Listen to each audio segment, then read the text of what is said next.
ক্রিকেটে বাংলাদেশকে নিয়ে খোঁচাখুচি কম হয় না। ভারত, পাকিস্তান সহ ইংল্যান্ড, অস্ট্রেলিয়ার অনেকেই বাংলাদেশ যে টেস্ট খেলে সেটা মানতে নারাজ। স্ট্যাটাস কেড়ে নেওয়ার মতো কত পরিকল্পনা যে হয়েছে, সে যাই হোক, ওয়ানডে টি-20-র মতো কখনোই আগায়নি বাংলাদেশের টেস্ট। অথচ পাকিস্তানকে হোয়াইট ওয়াশের স্বপ্ন দেখছে টিম টাইগার্স। বিক্ষিপ্তভাবে এই ফরম্যাটে সাফল্য আসে, তবে এবার হচ্ছে ধারাবাহিকভাবে। স্বাভাবিকভাবে এই সিরিজের আগে খুবই তাচ্ছিলের সুরে পিসিবির সাবেক নির্বাচক বাসিত আলী নিজস্ব ইউটিউব চ্যানেলে বলেছিলেন, শুধু বৃষ্টিই বাঁচাতে পারে বাংলাদেশকে, না হলে কোনো তুলনাই হয় না। হোম কন্ডিশনে পাকিস্তানের বড় সুবিধা, পাকিস্তান বাংলাদেশকেই বাংলাদেশের টেস্ট হারিয়ে এসেছে, আর এখানে তো তাদের মাটিতে খেলা। বাসিত আলীর সেই কথা টাইগার ভক্তরা ফেরত দিচ্ছে হাড়ে হাড়ে। এখন যে সমীকরণ রাওয়ালপিন্ডিতে, তাতে উল্টো বৃষ্টি যেন বাংলাদেশকে নয়, বাঁচাতে পারে শুধুই পাকিস্তানকে। বৃষ্টি বাধায় রাওয়ালপিন্ডির টেস্টের চতুর্থ দিনে একটু আগেভাগেই খেলা শেষ হয়েছে। দিনের খেলা শেষ হবার পরেও যে অবস্থানে বাংলাদেশ আছে, শেষ দিনে খেলা যদি সারা দিনেও বন্ধ হয়ে শুরু হয়েও তবেও পাকিস্তান টেস্ট হারতে যাচ্ছে। আর টেস্ট হারা মানে হোয়াইট ওয়াশ, সেই সঙ্গে সিরিজ হার তো হয়েই যাবে। বাংলাদেশের জয় পেতে প্রয়োজন আরও 143 রান, হাতে 10 উইকেট।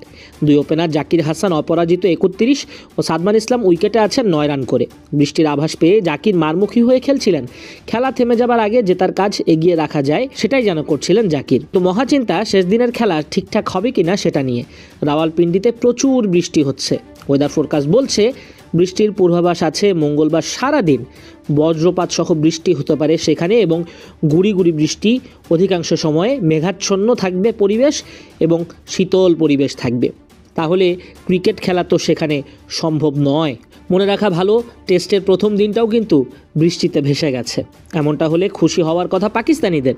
বৃষ্টি বাধায় শেষ দিন কাটানো গেলে অন্তত এই টেস্ট ম্যাচটা হারতে হচ্ছে না। ম্যাচ যদি ড্রও হয়, সিরিজ হার থেকে পাকিস্তানের তো বাঁচার সুযোগ নেই। বাংলাদেশ এরই মধ্যে সিরিজটা 1-0 ব্যবধানে এগিয়ে আছে। পূর্ণশক্তির দলের বিপক্ষে ইংল্যান্ডের পর পাকিস্তানের সাথেই বাংলাদেশ দারুণভাবে লড়ল। ওই সিরিজে এভাবে ডমিনেট করা, পাকিস্তানের হোম গ্রাউন্ডে তাদের ব্যাকফুটে ফেলা, পেসারদের সত্যিকারের চেহারা, মিরাজ লিটনদের রুদ্রমূর্তি দেখা স্মরণীয় হয়ে থাকবে অনেক দিন। দেশের ক্রিকেট বোদ্ধাদের কাছে নতুন বাংলাদেশে ক্রিকেট ভক্তদের প্রথম উপহার পাকিস্তানের বিপক্ষে সিরিজ জয়। এদিকে পাকিস্তানের দ্বিতীয় ইনিংসে ফিল্ডিংয়ে নামেননি মুশফিকুর রহিম। কী অবস্থা তার? বদলি হিসাবে চতুর্থ দিন ফিল্ডিং করেছেন নাঈম হাসান। এই অভিজ্ঞ ক্রিকেটারের চোট কি তবে গুরুতর? পারবেন তো দ্বিতীয় ইনিংসে ব্যাট করতে?